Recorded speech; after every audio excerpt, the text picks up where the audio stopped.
Hello cuties, welcome back to our channel. ఈరోజు blog వచ్చేసి Bengaluru to Kuppam famous Gangamma టెంపుల్కి వెళ్తున్నాం.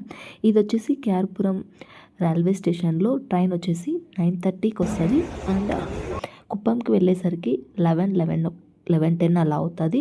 అండ్ అక్కడ నుంచి కొంచెం బయటికి వెళ్తానే అక్కడ మనకు ఒక రోడ్డు కనిపిస్తుంది, స్ట్రైట్గా వెళ్ళాలి. అట్లీస్ట్ ఒక 1 కిలోమీటర్ టు 1.5 ఉంటుంది. అక్కడ టెంపుల్ ఉంటుంది. టెంపుల్లో దర్శనం అయితే మాకు చాలా బాగా జరిగింది, చాలా పాజిటివ్ వైబ్ వచ్చింది. అండ్ అక్కడ కొద్దిసేపు అలా 45 మినిట్స్ అలా కూర్చున్నాము అండ్ మరి స్టార్ట్ అయినాము మరి రైల్వే స్టేషన్కి. అండ్ అక్కడ నుంచి బయటకు వచ్చి కొద్దిసేపు అలా చూస్తున్నాము. వెజిటేబుల్స్ కూడా తీసుకున్నాం, చాలా కాస్ట్లీ అనిపించాయి. అక్కడ 2 గోట్స్ ఉన్నాయి, చాలా క్యూట్గా ఉన్నాయి. అండ్ ట్రైన్ వచ్చేసి 2:50కి అలా స్టార్ట్ అవుతుంది కుప్పం నుంచి బెంగళూరుకి. అండ్ బెంగళూరుకి 5:30కి రీచ్ అయ్యాం ఫ్రెండ్స్. ఇంటికి వచ్చేసరికి 6:30 అలా అయింది. Thank you friends for watching my blog. And next వీడియోలో కలుసుకుందాం. Until then take care, bye.